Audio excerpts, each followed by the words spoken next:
আল্লাহ তাআলা কিয়ামতের কঠিন ময়দানে যেদিন স্বামী স্ত্রীকে চিনবে না, স্ত্রী স্বামীকে দেখে পালিয়ে যাবে, বন্ধু বন্ধুরে চিনবে না, পীর সাহেব মুরিদরে চিনবে না, মুরিদ পীর সাহেবরে চিনবে না, দলের কর্মী তার নেতারে চিনবে না, নেতা তার কর্মীরে চিনবে না, বন্ধু বন্ধুরে দেখে পালাবে। এই কঠিন মুহূর্তে সূর্যটা মাথার কাছে চলে আসবে, জমিনটা তামার জমিন হবে, আজকের জমিনের মতো নয়। মানুষ ঘর্মাক্ত, ক্লান্ত, শ্রান্ত মাথার মগজগুলো কানের ছিদ্র আর নাকের ছিদ্র দিয়ে বেয়ে বেয়ে পড়বে। বিশ্বনবী ফরমান, কিয়ামতের ওই কঠিন ময়দানে 7 শ্রেণীর ব্যক্তিকে রব্বুল আলামিন তার আরশের নিচে ছায়া দিবেন। তার মধ্যে প্রথম শ্রেণীর ব্যক্তি হলো ইমামুন আদিল, যে ইনসাফের সাথে বিচার করে, যে জাস্টিস সমাজে সার্ভ করে, যে সুশাসন নিশ্চিত করে, ওই ইমামুন আদিল। আদিল শব্দটা বুঝছেন না? ইন্নাল্লাহা ইয়া'মুরু বিল আদল, পাইছেন? আদিল। 7 শ্রেণীর ব্যক্তিকে আল্লাহ তাআলা সুশীতল আরশের নিচে ছায়া দিবেন, যেদিন তার দেয়া ছায়া ছাড়া কোনো ছায়া থাকবে না। এর প্রথম হচ্ছে ইমামুন আদিল, ন্যায়পরায়ণ শাসক। চিল্লায় বলেন সুবহানাল্লাহ। আবার বিশ্বনবী বললেন, ইন্নাল মুকসিতিনা ইনদাল্লাহি আলা মানাবিরা মিন নূর আন ইয়ামিনির রহমান। কিয়ামতের দিন যারা ন্যায় পরায়ণ হিসেবে আল্লাহর সামনে দাঁড়াবে, কিয়ামতের দিন রব্বুল আলামিন তার আরশের ডান দিকে ওই ন্যায় পরায়ণ লোকদের জন্য আরশের ডান দিকে একটা নূরের মিম্বারে তাদেরকে বসার সুযোগ করে দিবে। আল্লাহর আরশের ডান দিকে ন্যায় পরায়ণ লোকদের জন্য আল্লাহ তাআলা নূরের মিম্বার বানাবে। 4টে কেন কথা মনে করেছেন? আল আদাল, জাস্টিস। ইন্নাল্লাহা ইয়া'মুরু বিল আদল। আল্লাহ তাআলা এই আদালতের নির্দেশনা দেন, সুবিচার, সুশাসন। প্রিয় ভাইয়েরা, এটা আমরা বাংলাদেশে চাই কি চাই না? এই যে অরাজকতা, এই যে অন্যায়, এই যে জুলুম, এই যে ইনকনসিস্টেন্সি সমাজের অসঙ্গতির প্রধান কারণ জাস্টিস নাই, সুবিচার নাই, সুশাসন নাই। শেষবারের মতো আওয়াজ করে বলেন তো, আমরা বাংলাদেশে আদল চাই কি চাই না? তাহলে প্রথম নির্দেশনা শেষ। আল্লাহ তাআলা তোমাদেরকে আদলের আদেশ দেন। এরপর আল্লাহ বললেন, আমি তোমাদেরকে ইহসানের আদেশ দেই। ইন্নাল্লাহা ইয়া'মুরু বিল আদলি ওয়াল ইহসান। আমি তোমাদেরকে যেমনি আদলের নির্দেশনা দেই, তেমনি ভাবে তোমাদেরকে ইহসানের নির্দেশনা দেই। ইহসান, আওয়াজ করে সবাই বলেন তো ইহসান। ইহসান মানে কারো প্রতি সফট হার্টেড হওয়া, মহানুভব হওয়া, অনুগ্রহ পরায়ণ হওয়া, অনুগ্রহশীল হওয়া, একে অপরের প্রতি দয়াদ্র হওয়া। একে অপরের প্রতি দয়াদ্র, অনুগ্রহশীল হওয়া ছাড়া মানবিক সমাজ কশিনকালেও গঠন করা সম্ভব না। প্রিয় ভাইয়েরা, সুন্দর আচরণ দিয়ে, ইহসান দিয়ে যা জয় করা যায়, নরম আচরণ দিয়ে যেটা অর্জন করা যায়, কঠোরতা দিয়ে সেটা পারা যায় না। বিষ্ণু ঈসা ইসলাম ইহসান দিয়ে, কোমল আচরণ দিয়ে, তার অনুগ্রহ দিয়ে তিনি অনেক কাফিরের হৃদয়কে জয় করে ফেলেছেন। সাইয়েদনা সুমামা ইবনে উসাল রাদিয়াল্লাহু তাআলা আনহুর কথা মনে পড়ে যায়। তিনি ছিলেন ইয়ামামার বাদশা। মদিনাতে বিশ্বনবীকে হত্যা করার নিয়তে এসেছিলেন। গোপনে গোপনে বিশ্বনবীকে হত্যা করে আবার ইয়ামামাতে তিনি ফিরে যাবেন। কিন্তু কি অবাক করা কাণ্ড, হত্যা করতে পারে নাই, সাহাবাদের হাতে তিনি ধরা পড়ে গেলেন। সাইয়েদনা সুমামা ইবনে উসাল রাদিয়াল্লাহু তাআলা আনহু হত্যার নিয়তে আসলেন, কিন্তু হত্যা করতে পারলেন না। সাহাবারা ওনাকে ধরে ফেললেন, ধরে মসজিদে নববীর পিলারের মধ্যে বেঁধে রাখলেন। সুমামা ইবনে উসাল, সিরাত থেকে শুনে, সিরাত থেকে শোনাচ্ছি, রাদিয়াল্লাহু তাআলা আনহু ইয়ামামার অধিপতি ছিলেন। বিশ্বনবীকে হত্যার জন্য আসছেন, ধরা পড়ে গেছেন, এখন মসজিদে নববীতে বেঁধে রাখছে। তার মানে বন্দী। এখন স্ট্যাটাস কি? বন্দী, ক্যাপটিভ। তো বিষ্ণু ঈসা ইসলাম সাহাবাদেরকে বললেন, তার খোঁজ খবর নিও, সুমামা ইবনে উসালের খোঁজ খবর নিও। সাহাবারা বলেন, ইয়া রাসূলুল্লাহ, আপনাকে হত্যা করতে এসেছে, তার তো কঠিন ক্যাপিটাল পানিশমেন্ট হওয়া দরকার, কঠিন শাস্তি হওয়া দরকার। বিশ্বনবী বললেন, না, আমি যেটা জানি তোমরা সেটা জানো না, তোমরা সুমামার সাথে ভালো আচরণ করো। বিশ্বনবী সুমামার কাছে গেলেন। প্রথম দিন যে তিনি কালেমার দাওয়াত দিলেন, ইমানের দাওয়াত দিলেন, ইসলামের দাওয়াত দিলেন, রিসালাতের দাওয়াত দিলেন, আখিরাতের দাওয়াত দিলেন। পরের দিন যে বিশ্বনবী সালাতের দাওয়াত দিলেন, যাকাতের দাওয়াত দিলেন, ইসলাম কি, কিভাবে, কেমন করে পালন করতে হয় চমৎকার আর্টিকুলেট করতে শুরু করলেন। তন্ময় হয়ে সুমামা ইবনে উসাল রাদিয়াল্লাহু তাআলা আনহু বিশ্বনবীর কথাগুলো শুনতে আরম্ভ করলো। একদিন নয়, 2 দিন নয়, টানা 3 দিন বিশ্বনবী সুমামার কাছে ইসলামকে প্রেজেন্ট করেছেন, উপস্থাপন করেছেন। আওয়াজ করে বলেন, কয় দিন? 3 দিন। 3 দিন মসজিদে নববীতে বাধা। আর সাহাবীদেরকে বললেন, তার খোঁজ খবর নিও, তোমরা যে রুটি বানাও এর মধ্যে সবচেয়ে ভালো আটার রুটিটা তারে দিও, সবচেয়ে রিফাইন্ড খেজুর, যেটা পিওর খেজুর, এটা তারে দিও। আর বিশ্বনবী নিজের উট থেকে দুধ দহন করে ওনার বাড়ির এক কর্মচারীকে বলেছেন, দুধ দহন করে সুমামার জন্য নিয়ে যেও। সুবহানাল্লাহ পড়বেন না? সবাই তো অবাক, ইয়ামামা থেকে আসছে নবীকে হত্যা করতে, বিশ্বনবী দেখে তারে জামাই আদর করে।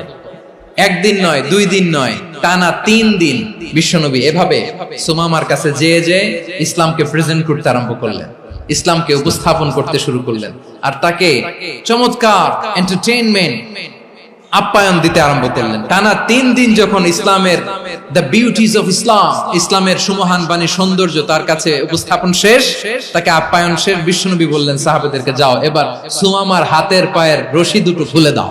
সাহাবারা তর্ক জুড়ে দিলেন, লা ইয়া রাসূলুল্লাহ, এমনটা করবেন না, তো ভয়ঙ্কর, ভয়ঙ্কর খুনি, কি জানি কি হয়ে যায়। বিশ্বনবী বললেন, না, তার হাতে পায়ের রশিগুলো খুলে দাও। সাহাবারা বিশ্বনবীর কথা মতো তার হাতে পায়ের রশিগুলো খুলে দিল। সুমামা মুহূর্তের মধ্যে মসজিদে নববী থেকে বের হয়, ইয়ামামায় ফিরে না যে মসজিদে নববীর পাশে একটা খেজুর বাগান ছিল, সেখানে চলে গেলেন। সেখানে একটা ছোট্ট কুয়া ছিল, কুয়ার পানি দিয়ে তিনি গোসল করলেন। সুবহানাল্লাহ পড়েন। কুয়ার পানি দিয়ে গোসল করে মসজিদে নববীর সামনে এসে বিশ্বনবী এবং সাহাবাদের সামনে দাঁড়িয়ে সাব্বাবা উঁচু করে বললেন, আশহাদু আল্লা ইলাহা ইল্লাল্লাহ ওয়া আশহাদু আন্না মুহাম্মাদান আবদুহু ওয়া রাসূলুহু। আমি সাক্ষ্য দিচ্ছি আল্লাহ ছাড়া কোনো ইলাহ নাই, আর মুহাম্মদ আল্লাহ তাআলার প্রেরিত বান্দা এবং রাসূল। প্রিয় ভাইয়েরা, ইহসান দিয়ে যা জয় করা যায়, কঠোরতা দিয়ে সেটা কঠিন কালেও জয় করা যায় না। আওয়াজ করে বলেন, ঠিক কি না? এবার সুমামা দাঁড়িয়ে বলে, ওগো নবী, আমি তো কালিমা পড়ে মুসলমান হয়ে গেলাম, এবার শোনেন, এই মুহূর্তের আগে আপনার চেহারার চাইতে নিকৃষ্ট কোনো চেহারা আমার কাছে ছিল না, কিন্তু শাহাদা পাঠ করার পরে আপনার চেহারার চাইতে উত্তম শ্রেষ্ঠ কোনো চেহারা আমার কাছে আর নাই। ও নবী, আজকের দিনের আগে ইসলাম ধর্মের চেয়ে নিকৃষ্ট, অপছন্দনীয় কোনো ধর্ম আমার কাছে ছিল না, কিন্তু এই মুহূর্ত থেকে ইসলামের চেয়ে সেরা, শ্রেষ্ঠ, পছন্দনীয় কোনো ধর্ম আমার কাছে নাই। নবী গো, আজকের দিনের আগে মদিনার চাইতে অপছন্দনীয়, নিকৃষ্ট কোনো শহর আমার কাছে ছিল না, কিন্তু এই মুহূর্তের পর থেকে মদিনার চাইতে কোনো শ্রেষ্ঠ শহর আমার জানা নাই। সে ছিল গমের বড় ডিলার, গম বেচতো। কি বেচতো? তার গম কিনে মক্কার লোকেরা রুটি খাইতো। সে ঘোষণা দিল, আজকে থেকে মক্কাবাসীদের জন্য সব গম আমি হারাম করে দিলাম, মক্কাবাসী এখন না খেয়ে মরে। সুবহানাল্লাহ পড়বেন না?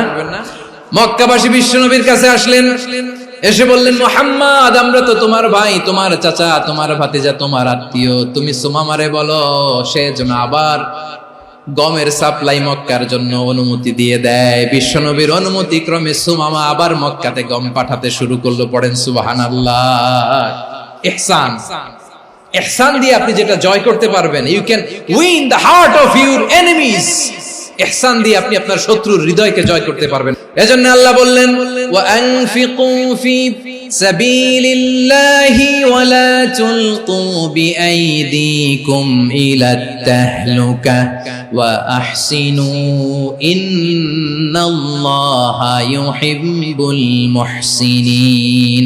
তোমরা আল্লাহর রাস্তায় দান করবে আর নিজেরা নিজেদেরকে ধ্বংসের হাতে ঠেলে দিও না। তোমরা একে অপরের প্রতি ইহসান করবে, কারণ ইহসানকারীদেরকে আল্লাহ বড় ভালোবাসেন। সুবহানাল্লাহ পড়েন।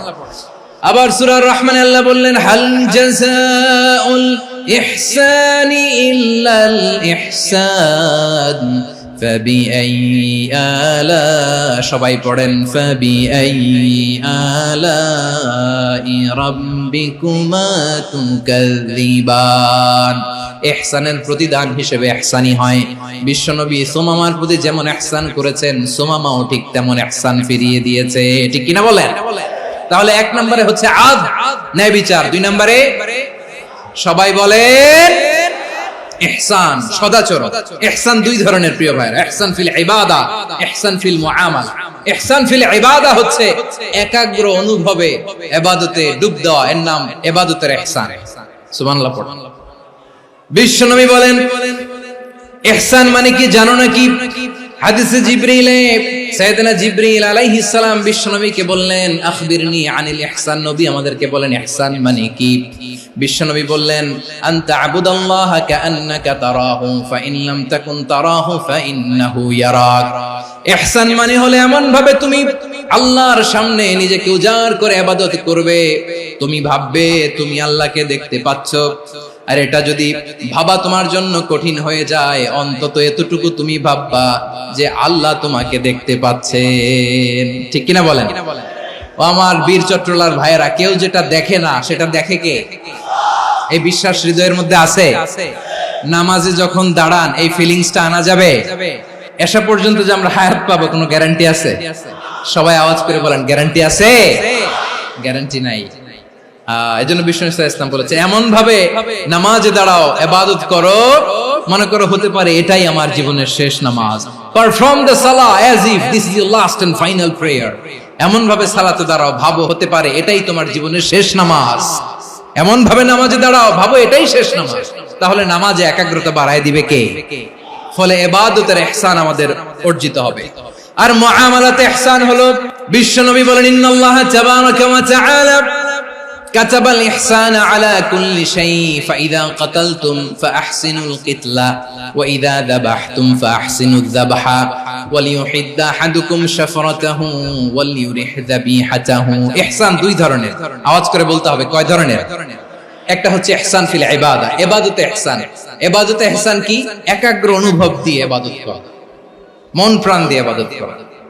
আর মুআমালাতে ইহসান কি?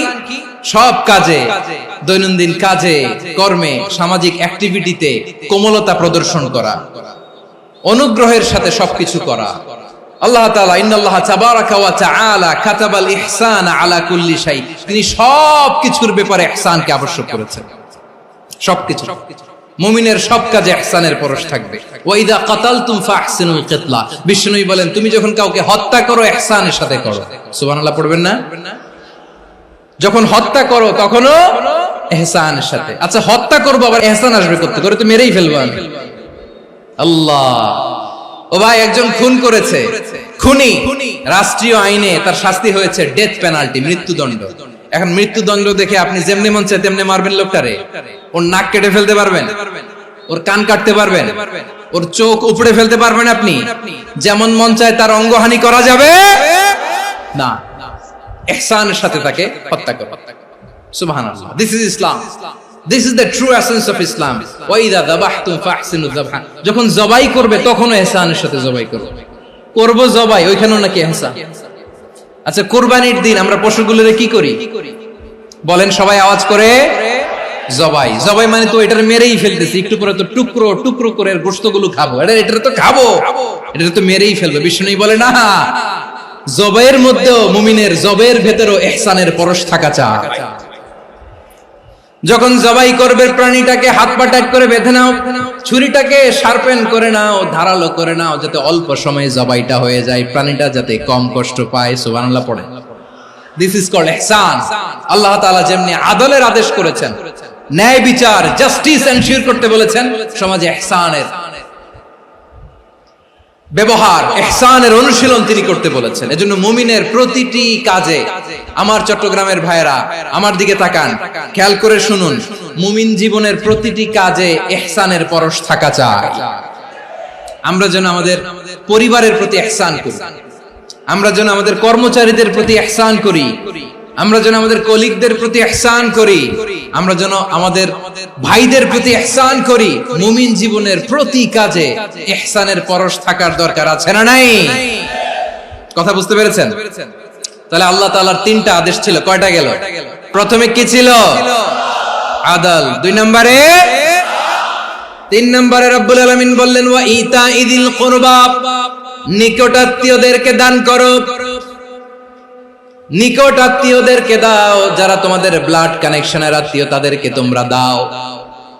এখানে জেনারেলি বললেন দাও, কি দিব সেটা তিনি এখানে বলেন নাই, সেটা তিনি সূরাতুল ইসরার মধ্যে বলেছেন। আল্লাহ বলেন ওয়া আতিযাল কুরবা হাক্কাহ, নিকট আত্মীয়দেরকে তাদের অধিকার, তাদের প্রাপ্য তোমরা বুঝিয়ে দাও।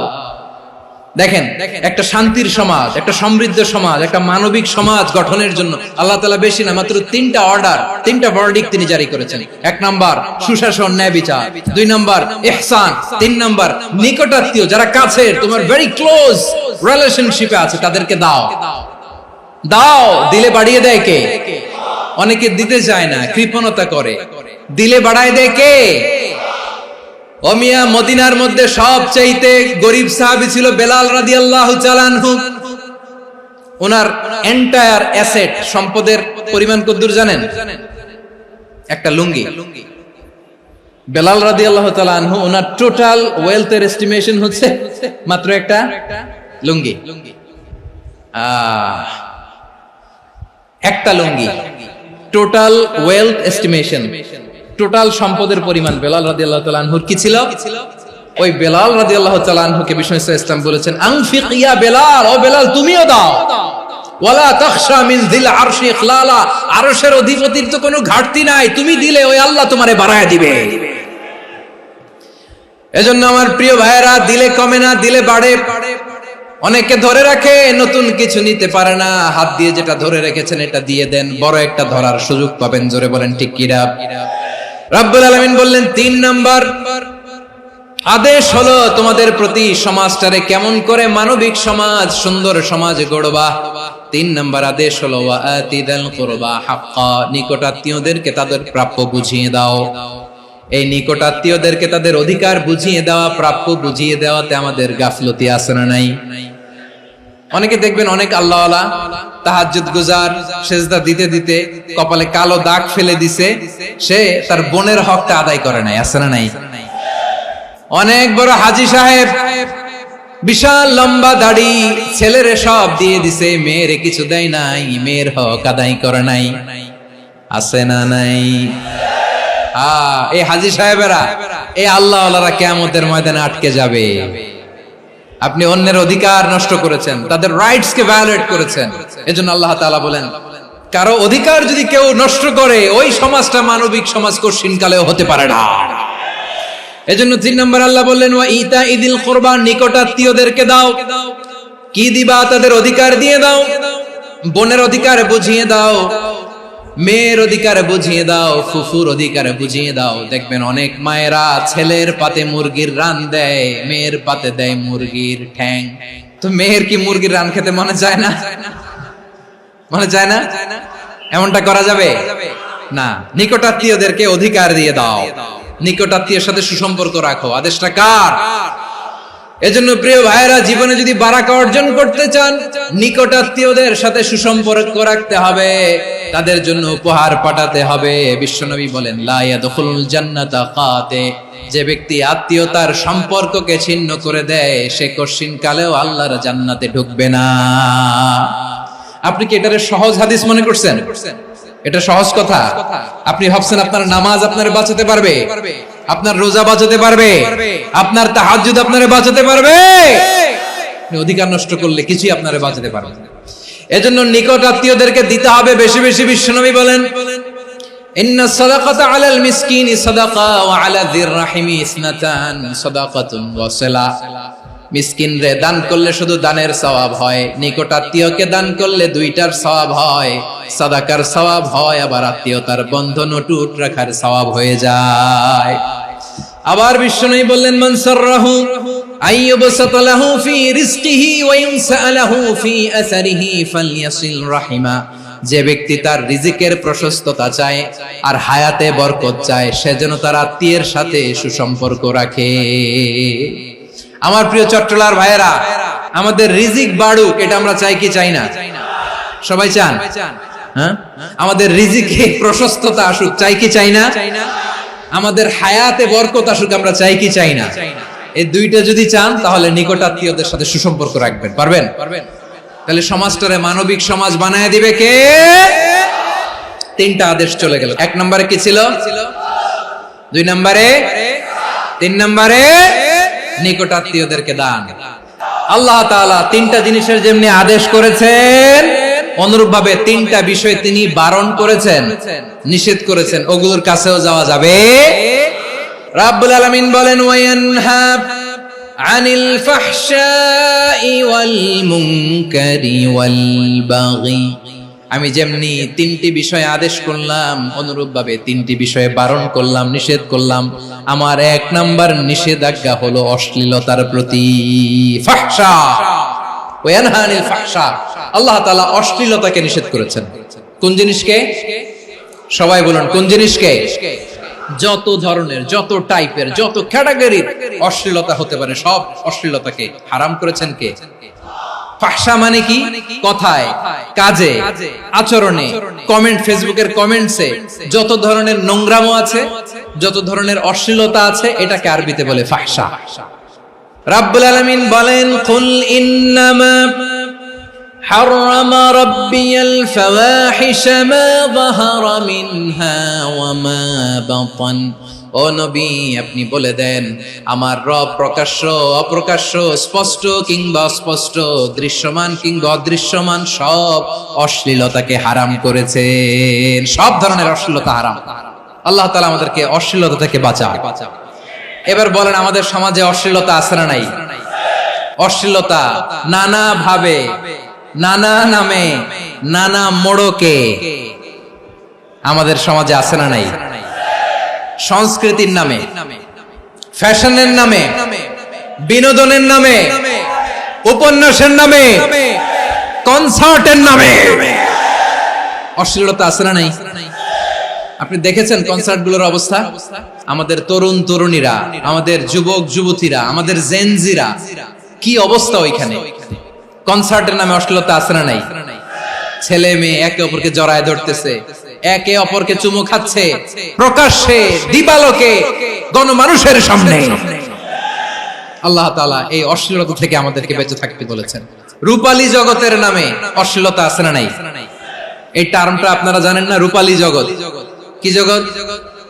আসলে কি রূপালী জগৎ না অন্ধকার জগৎ?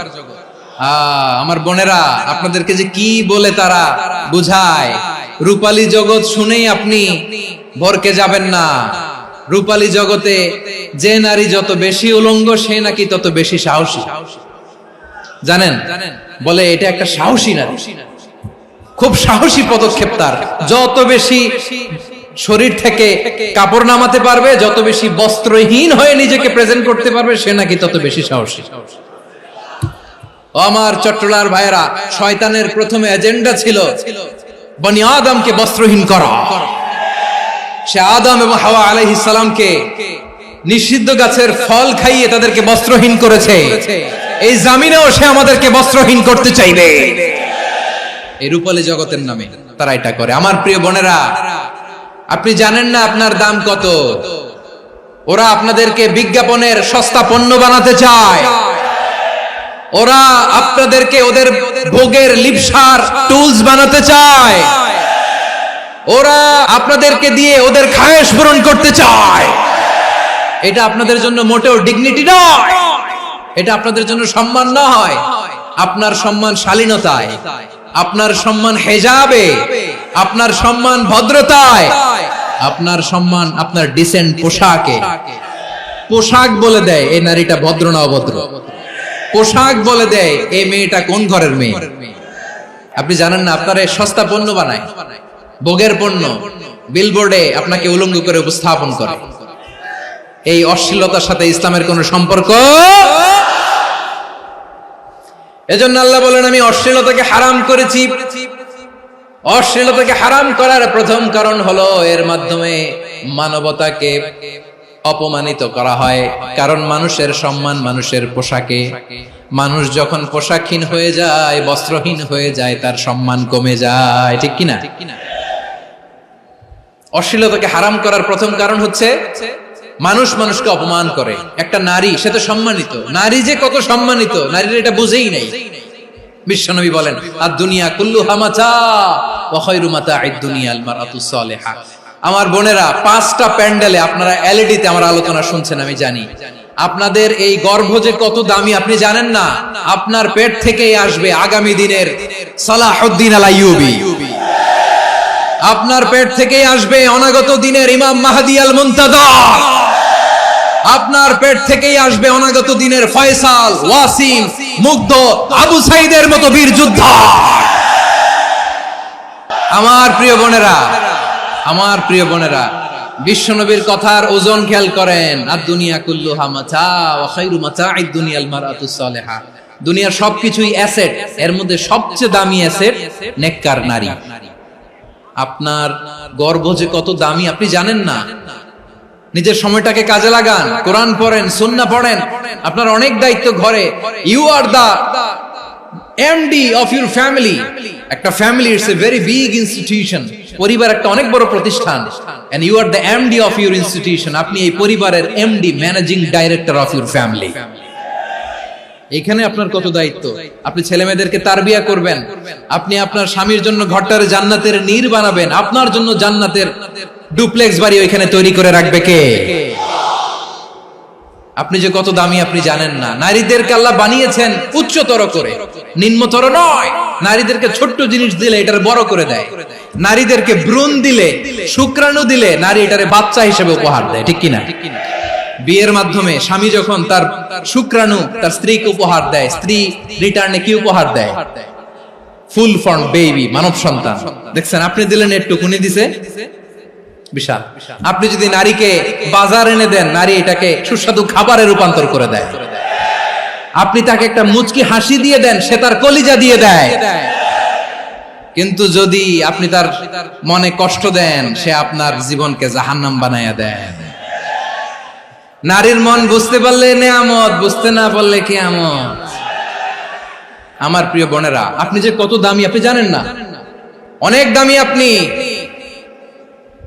আপনাদেরকে যেন ভোগের সস্তা পণ্য বানাতে না পারে, আপনাদেরকে সচেতন থাকতে হবে।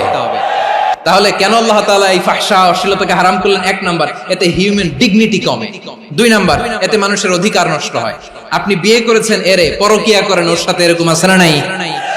স্ত্রীর অধিকার নষ্ট করেছেন। আপনি বিবাহ সম্পর্কে আবদ্ধ হয়েছেন তার সাথে, আপনি পরকিয়া করেন ওই ছেলের সাথে, আপনি আপনার হাজবেন্ডের সাথে বিট্রে করেছেন। এজন্য আল্লাহ অশ্লীলতাকে হারাম করেছেন। অশ্লীলতাকে হারাম করার আরেকটা কারণ হচ্ছে আল্লাহ তাআলা এই হিউম্যান জেনারেশনকে এটাকে প্রিজার্ভ করতে চায়। হিফজুন নাসল, এটা মাকাসিদুশ শরিয়ার অনেক গুরুত্বপূর্ণ একটা মাকাসিদ, অনেক গুরুত্বপূর্ণ। আপনার নাসল, আপনার জেনারেশনকে সংরক্ষণ করা। এই যে আসতেছে ফেব্রুয়ারি, কত ফেব্রুয়ারি জানো? এটা কি বিশ্ব ভালোবাসা দিবস? হ্যাঁ, কি দিবস? এই বিশ্ব ভালোবাসা দিবসের সাথে মুসলমানদের কোনো সম্পর্ক নাই। আমার প্রিয় ভাইরা, এই যে আপনি অবৈধ সম্পর্কে জড়ালেন, কেন আল্লাহ অশ্লীলতাকে হারাম করেছে দেখেন। বলতেছিলাম যে এটা আপনার নাসল, আপনার জেনারেশন, আপনার লিনিয়েজ, আপনার বংশকে প্রিজার্ভ করা। কে কার বাবা, কে কার মা, বাবা মা জানা, প্রজন্মকে প্রিজার্ভ করা, এটা ইসলাম ওয়াজিব করে দিয়েছে। এই যে অবৈধ সম্পর্কের কারণে, বিশ্ব বেহায়া দিবসের কারণে, এগুলোর আউটকাম, আউটপুট হিসেবে মাঝে মাঝে ঢাকা মেডিকেলের ডাস্টবিনে নবজাতকের বাচ্চার কান্নার আওয়াজ শুনতে পাওয়া যায়। চট্টগ্রাম মেডিকেলের ডাস্টবিনে নবজাতকের কান্না শুনতে পাওয়া যায়। বীর চট্টলার মুসলমানেরা বুঝতে পারলে আওয়াজ করে বলেন, এই যে চট্টগ্রাম মেডিকেলে যে নবজাতকটা পাওয়া গেল, ওর বাবাকে আমাকে বলেন, ওর মাকে, ও কোন ফ্যামিলির সন্তান কেউ জানে? আপনি হিউম্যান ডিগনিটিকে অপমান করেছেন না? আপনি তার ভবিষ্যৎকে অন্ধকার করেছেন না? আপনি তার লিনিয়েজকে প্রশ্নবিদ্ধ করে দিয়েছেন না? এই জন্য আল্লাহ তাআলা অশ্লীলতাকে আমাদের জন্য হারাম করে দিয়েছেন। পড়েন সুবহানাল্লাহ। এই জন্য রাব্বুল আলামিন বলেন, কুল ইন্নামা হারামা রাব্বিয়াল ফাওয়াহিশা মা যাহারা মিনহা ওয়া মা বাতান। প্রকাশ্য অপ্রকাশ্য সব অশ্লীলতাকে হারাম ঘোষণা করে দিয়েছে কে? আবার দুনিয়ার বুকে যারা অশ্লীলতার প্রসার করে তাদের জন্য শাস্তি মজুদ রেখেছে কে? রব্বুল আলামিন বলেন, ইন্নাল্লাযীনা ইউহিব্বুনা আন তাশিআল ফাহিশাতু ফিল্লাযীনা আমানু লাহুম আযাবুন আলীমুন ফিদ দুনিয়া ওয়াল আখিরাতি ওয়াল্লাহু ইয়ালামু ওয়া আনতুম লা তা'লামুন। নিশ্চয়ই যারা বিশ্বাসীদের মাঝে অশ্লীলতার প্রচার প্রসার করতে চায় তাদের জন্য আমি মর্মন্তুদ শাস্তি প্রস্তুত করে রেখেছি, দুনিয়াতেও রেখেছি, আখিরাতেও রেখেছি। ঘোষণাটা কার? যারা এই নাটকের নামে, সিনেমার নামে, রূপালী জগতের নামে, মুভির নামে, ওটিটি প্ল্যাটফর্মের নামে আমার সমাজে অশ্লীলতা ছড়াতে চায় তাদের জন্য কঠিন মর্মন্তুদ শাস্তি মজুদ রেখে দিয়েছে কে? ও আমার বোনেরা, এখনো আপনি জাগবেন না? এখনো আপনার চিন্তার দুয়ারে এখনো নাড়া পড়ে নাই? ওরা আপনাকে উলঙ্গ বানাতে চায়, ওরা আপনাকে আইটেম গার্ল বানাতে চায়। এজন্য ইসলাম অশ্লীলতাকে হারাম করেছে। হারাম। ইসলাম বলেছে যোজন যোজন দূরে থাকো, ওরা বলে না কাছে আসো, কাছে আসার গল্প, ক্লোজ আপ ওয়ান, কাছে আসার গল্প আছে না নাই? তাহলে অশ্লীলতার সাথে আমাদের কোনো সম্পর্ক? সবাই বলতে পারেননি, আওয়াজ করে বলুন, অশ্লীলতার সাথে আমাদের কোনো সম্পর্ক? আমরা এই সমস্ত ক্লোজ আপ ওয়ান, কাছে আসার গল্পের প্রোগ্রামে যাব? আমরা কোন ধরনের অশ্লীল কন্টেন্ট সোশ্যাল মিডিয়ায়, টিভিতে দেখব? কি যুগ যে আমরা কাটাচ্ছি আপনি কল্পনা করতে পারবেন না। পর্ন ইন্ডাস্ট্রি, নারী পুরুষের বস্ত্রহীন যুগল দৃশ্য, এটাকে দিয়ে ওরা কোটি ডলারের ইন্ডাস্ট্রি বানিয়েছে। পুরো মানব ইতিহাসে এরকম জঘন্য সময় মানব ইতিহাস পার করে না। পর্ন এটা ইন্ডাস্ট্রি হয়ে গেছে। আমাদের এই যুবকগুলো, জেনজি গুলো, ওদের চরিত্র বাঁচাবে কি করে? কেমন করে হেফাজত করবে ওদের এই মূল্যবান চরিত্র? আমার প্রিয় ভাইরা, এই অশ্লীলতার দ্য লেটেস্ট ভার্সন হচ্ছে LGBTQ, শরীফ থেকে শরীফা। শুনছেন আপনারা? দেখতে পুরুষ, আসলেই পুরুষ, সুস্থ একজন পুরুষ, 4 সন্তানের বাবা, বলে আমি মনে মনে নারী। দেখতে নারী, সুস্থ নারী, আসলেই সে দিব্যি একজন নারী, বলে আমি মনে মনে পুরুষ। সবচেয়ে ভয়ঙ্কর অশ্লীলতার সবচাইতে লেটেস্ট ভার্সন হচ্ছে এই ট্রান্সজেন্ডারিজম। সুস্থ পুরুষ তার বায়োলজিক্যাল গ্রোথকে হরমোন দিয়ে স্টপ করে দিয়ে সে সার্জারি করে নারী হতে চায়, সুস্থ নারী পুরুষ হতে চায়। পুরুষ পুরুষের প্রতি সেক্সুয়ালি আকর্ষণ বোধ করে, এটা লূত আলাইহিস সালামের কওমের মধ্যে ছিল। এটাকে আল্লাহ কোরআনে ফাহিশা বলেছেন। ওয়ালুতান ইয قال لقومه أتأتون الفاحشة ما سبقكم بها من أحد من العالمين। লূত আলাইহিস সালাম বললেন, তোমরা কি এমন এক অশ্লীল কার্যক্রমে ডুব দিলে নাকি যেটা গোটা বিশ্বের কেউ কখনো করে নাই, তোমরাই প্রথম করেছো? পড়েন নাউযুবিল্লাহ। এই পশ্চিমের এই রোগ আমার দেশে যেন আসতে না পারে, আমাদের সজাগ থাকতে হবে। প্রিয় ভাইরা, চিল্লায় বলেন ঠিক কি না? পশ্চিমের অবস্থা ভয়ঙ্কর। পাশ্চাত্যে, আমি যুক্তরাষ্ট্রে ছিলাম অনেকদিন, কয়েক মাস, বিভিন্ন স্টেটে ঘুরেছি। গার্ডিয়ানরা উদ্বিগ্ন, ছেলে মেয়েদেরকে, ছোট্ট ছেলে মেয়ে, ওদেরকে জিজ্ঞেস করে, তুমি how do you feel right now inside yourself? তুমি ভিতরে ভিতরে কেমন ফিল করো? তোমার কি ছেলে ছেলে লাগে না মেয়ে মেয়ে লাগে? আচ্ছা বলেন, এই ছোট্ট বাচ্চাটাও কি এগুলো জেন্ডার অ্যাসাইনমেন্ট বলতে এগুলো কিছু বুঝে? এইভাবে মিসগাইড করা হচ্ছে। কৌতূহল বশত ছোট্ট ছেলে যদি বলে আমার তো মেয়ে মেয়ে লাগে, তখন বলে যে না তুমি মেয়ে, ছেলে না। মা বাবা বাধা দিলে ওকে আলাদা গভর্নমেন্ট হাউসে নিয়ে যায়। ভয়ঙ্করতম অবস্থা। আমরা একটা সময় শুনতাম যে হুজুর আমার ছেলেটা খুব ভালো, হাফেজে কোরআন, আল্লাহওয়ালা। হুজুর আমার ছেলে দাড়ি রাখছে, আল্লাহওয়ালা। হুজুর আমার ছেলে 5 ওয়াক্ত সালাত জামাতের সাথে পড়ে, তার মানে আল্লাহওয়ালা। পশ্চিমে যে আমি কি শুনছি জানেন? ওরা বলে হুজুর আমার ছেলেটা ইউনিভার্সিটির একটা মেয়ের সাথে প্রেম করে, ও খুব আল্লাহওয়ালা, হুজুর দোয়া করবেন। এর কারণ ওদের কাছে আল্লাহওয়ালার ক্রাইটেরিয়া হচ্ছে, হুজুর আমার ছেলেটা আরেক ছেলের পছন্দ করে নাই, আমার মেয়েটা আরেক মেয়েকে ভালোবাসে নাই, এজন্য আমার ছেলেটা আল্লাহওয়ালা, হুজুর ওর জন্য একটু দোয়া করে দিয়ে। কি চ্যালেঞ্জ ওরা ফেস করতেছে। ওনার ছেলে যে আরেক ছেলেরে বিয়ে করবে না, এটাতেই উনি খুশি যে আলহামদুলিল্লাহ আমার ছেলেটা একটা মেয়েরে ভালোবাসে, আমার মেয়েটা একটা ছেলেরে ভালোবাসে, মানে এটা খুব আল্লাহওয়ালা। নাউজুবিল্লাহ পড়তে পারলেন না? এজন্য অশ্লীলতার সাথে আমাদের কোন সম্পর্ক। রাব্বুল আলামিন বলেন ওয়ায়ানহা আনিল ফাহশাই ওয়াল মুনকারি ওয়াল বাগি, তিনটা জিনিসকে আমি নিষিদ্ধ করলাম। এক নাম্বার হলো ফাহশা, অশ্লীলতা। দুই নম্বরে হলো মুনকার, সমস্ত মন্দ কাজ। মুনকার মানে হচ্ছে যত মন্দ কাজ, খারাপ কাজ, বাজে কাজ, এটার বলে মুনকার। এটার কি বলে?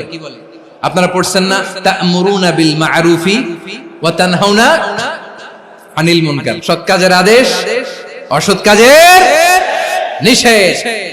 মুনকার, মুনকার হচ্ছে মানুষের স্বাভাবিক বিবেকবোধ যেটাকে খারাপ বলে, ওইটাই মুনকার। পৃথিবীর সব আসমানি গ্রন্থ যেটাকে খারাপ বলেছে, মানুষের স্বাভাবিক বিবেকবোধ যেটাকে খারাপ বলেছে, এগুলো সব মুনকার।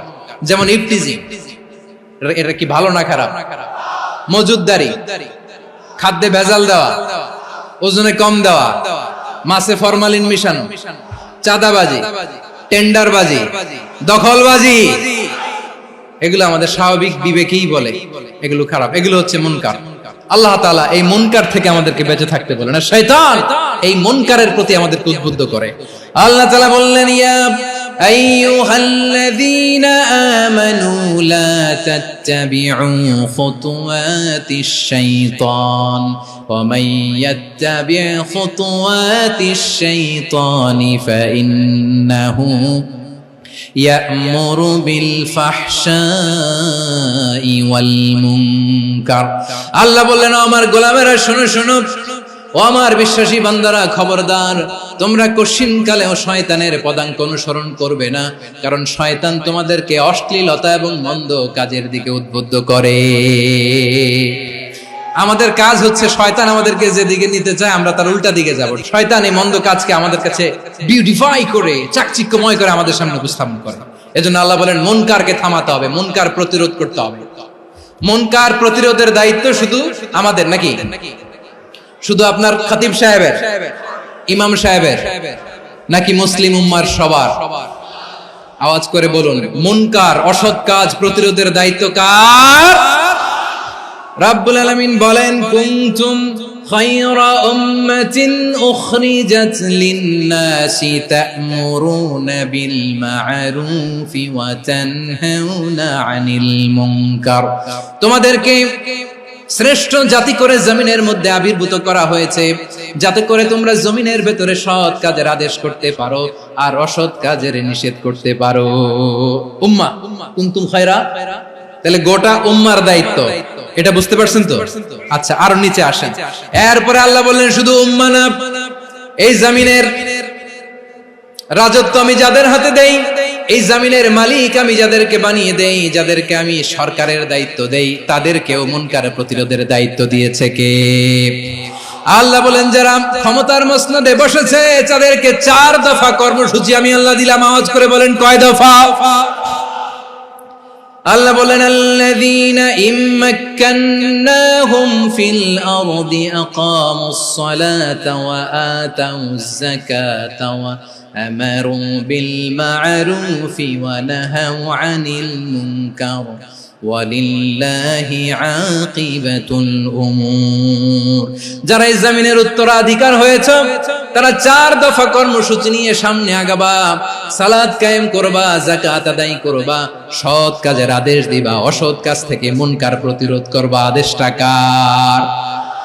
আমার প্রিয় চট্টলার ভাইরা, পুরো উম্মার দায়িত্ব মুনকার প্রতিরোধ করা, সরকার প্রধানের দায়িত্ব মুনকার প্রতিরোধ করা। এরপর আল্লাহ বলেন, প্রতিটা ফ্যামিলির যিনি প্রধান, সিইও, বাবা, প্রত্যেক বাবারও দায়িত্ব এই মুনকার প্রতিরোধ করা। আওয়াজ করে বলেন ঠিক কি না?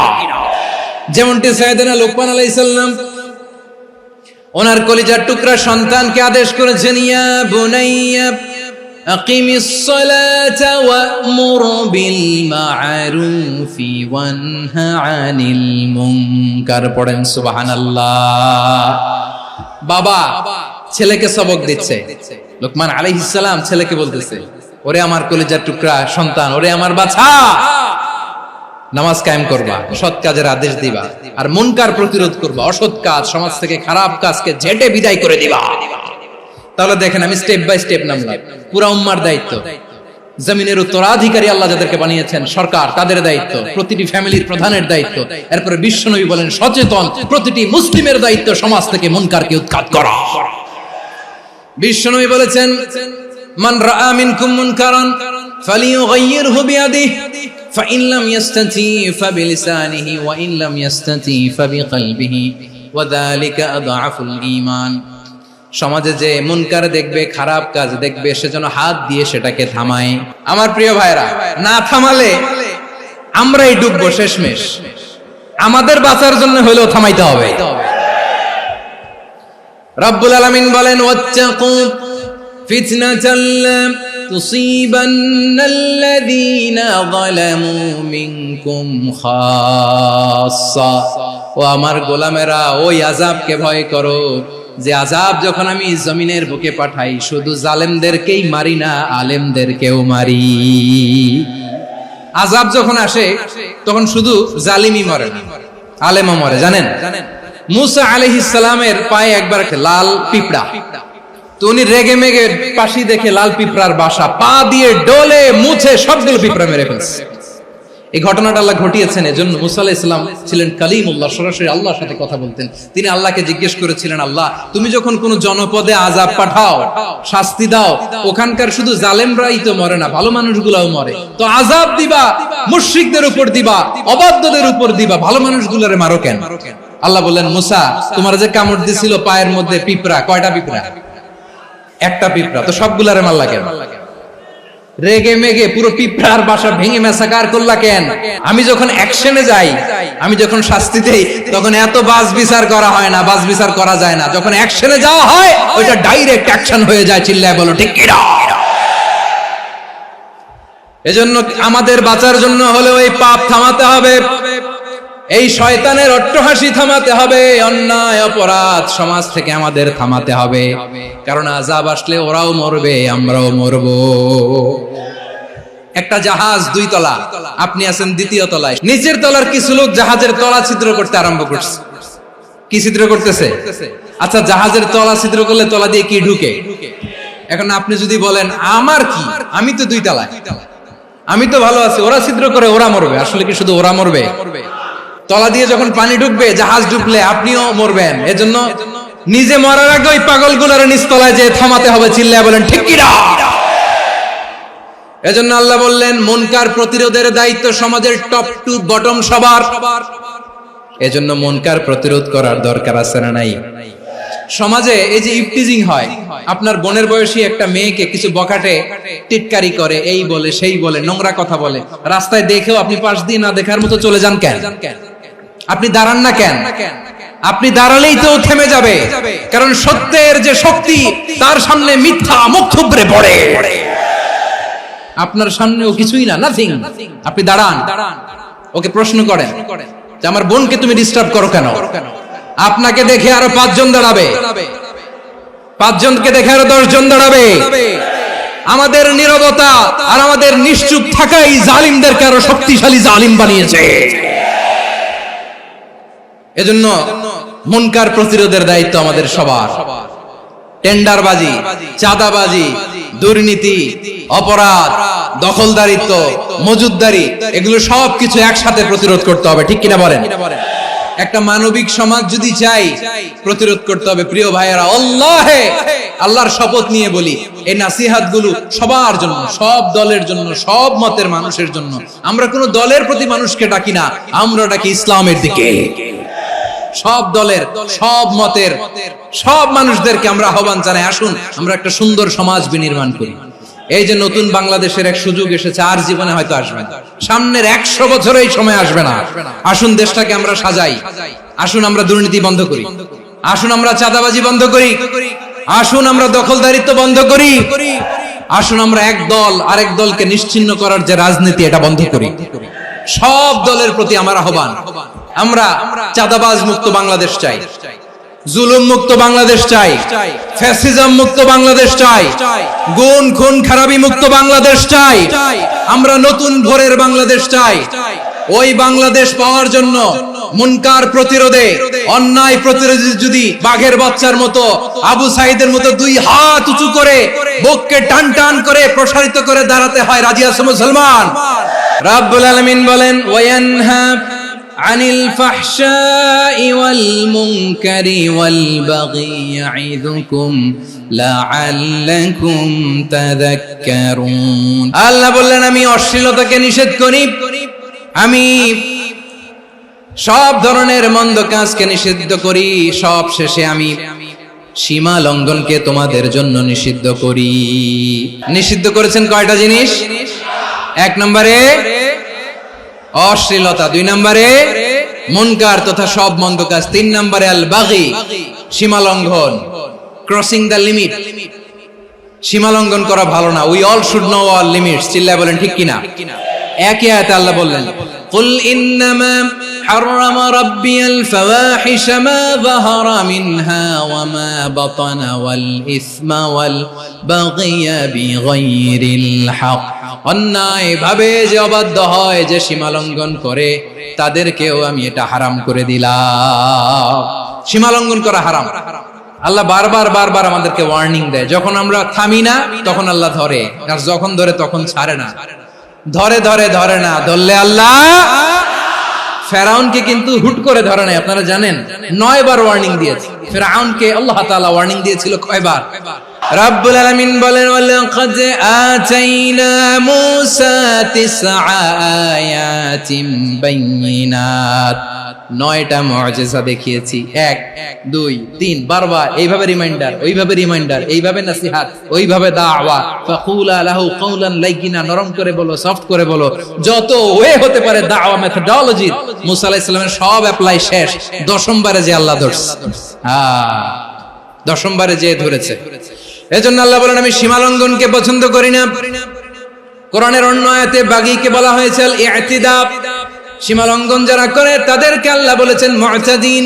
ওয়াকাতিলু ফি সাবিলিল্লাহিল্লাযীনা ইউকাতিলুনাকুম ওয়া লা তা'তাদু ইন্নাল্লাহা লা ইউহিব্বুল মুতাদিন। আমি সীমা লঙ্ঘনকারীদেরকে কোশ্চিনকালেও পছন্দ করি না। আমরা যেন সীমা লঙ্ঘন না করি, রাজি আছেন তো? যে কোনো ক্ষেত্রে ইবাদতে যেন সীমা লঙ্ঘন না করি। অনেকে আমরা ইবাদতে সীমা লঙ্ঘন করে ফেলি। বিশ্বনবী সাল্লাল্লাহু আলাইহি ওয়াসাল্লাম যেটা শিখিয়েছেন, এর বাইরে যে অতিরিক্ত বুজুর্গ হতে চায়, এরকম আছে না নাই? কোন ক্ষেত্রেই সীমা লঙ্ঘন করা যাবে, এমনকি যুদ্ধ ক্ষেত্রেও না। বিশ্বনবী সাল্লাল্লাহু আলাইহি ওয়াসাল্লাম বলেন, খবরদার যুদ্ধ ক্ষেত্রেও সীমা লঙ্ঘন করো না। কি সুন্দর ইসলাম আমরা পেয়েছি। বিশ্বনবী বলেন, খবরদার যুদ্ধের ময়দানে কোনো নারীর গায়ে হাত তোলো না, কোনো শিশুর গায়ে হাত তোলো না, কোনো গবাদি পশু হত্যা করো না, কোনো শস্য ক্ষেত্র ধ্বংস করো না, ইবাদতরত অন্য ধর্মের কোনো সন্ন্যাসীর গায়ে হাত তোলো না। বলেন সুবহানাল্লাহ। তাহলে আমরা সীমা লঙ্ঘন করতে পারবো। প্রিয় ভাইরা, একটা সুখী, সমৃদ্ধ, শান্তির সমাজ, মানবিক সমাজ যদি আমরা গঠন করতে চাই, আমাদের আল্লাহর দেয়া কয়টা আদেশ মানতে হবে বলেন দেখি? আর বেঁচে থাকতে হবে কয়টা জিনিস থেকে? আল্লাহর আদেশ কি? 1 নাম্বার আদাল, ন্যায়পরায়ণতা। আমরা সুবিচার, সুশাসন, ন্যায় বিচার চাই কি চাই না? 2 নম্বরে কি ছিল? মাশাআল্লাহ, আমরা যেন সবার প্রতি দয়া পরবশ হই, ইহসান করি। 3 নম্বরে কি ছিল? নিকট আত্মীয়দের দান করা, তাদের অধিকার প্রাপ্য বুঝিয়ে দেওয়া। পাশাপাশি 3টা জিনিস থেকে আল্লাহ বারণ করেছেন, নিষেধ করেছেন। তার প্রথমটা ফাহশা, অশ্লীলতা। অশ্লীলতার সাথে আমাদের কোনো সম্পর্ক। 2 নম্বর নিষেধাজ্ঞা কি ছিল? আল মুনকার, সমাজের যত মন্দ কাজ, এগুলোকে আমরা প্রতিরোধ করব। রাজি আছেন তো সবাই? 3 নম্বরে আল বাগী, সীমালঙ্ঘন। কোন মুসলিম সীমালঙ্ঘন করে না। রাব্বুল আলামিন শেষে বললেন, ইয়াইদুকুম লাআল্লাকুম তাযাক্কারুন। আল্লাহ তোমাদেরকে উপদেশ দেন যাতে তোমরা শিক্ষা গ্রহণ করো। আমরা উপদেশ দেব, আমরা জোর করে কাউরে কিছু মানাতে চাই না। লা ইকরাহা ফিদ্দিন ওয়াযাক্কির ফাইন্না যিকরা তানফাউল মুমিনিন। উপদেশ দিলে এটা মুমিনদের কাজে দেয়। লাস্তা আলাইহিম বিমুসাইতির ইন্নামা আনতা মুযাক্কির। নবী হে, আপনি রিমাইন্ডার দাতা, আপনি উপদেশ দিবেন। আমরাও বিশ্বনবীর এই হাদিসগুলো থেকে, কোরআনের আয়াত থেকে রিমাইন্ডার, এই কথামালা বাণী বাহক হিসেবে এই বাণীগুলো আপনাদের সাথে কাছে পৌঁছে দিলাম। আমরা আল্লাহ তাআলার কাছে প্রার্থনা করি, আল্লাহ আমরা যেন আদল দিয়ে আমাদের সমাজকে গঠন করতে পারি। আল্লাহ আমরা যেন ইহসান করতে পারি, আমরা যেন নিকট আত্মীয়দের দান করতে পারি।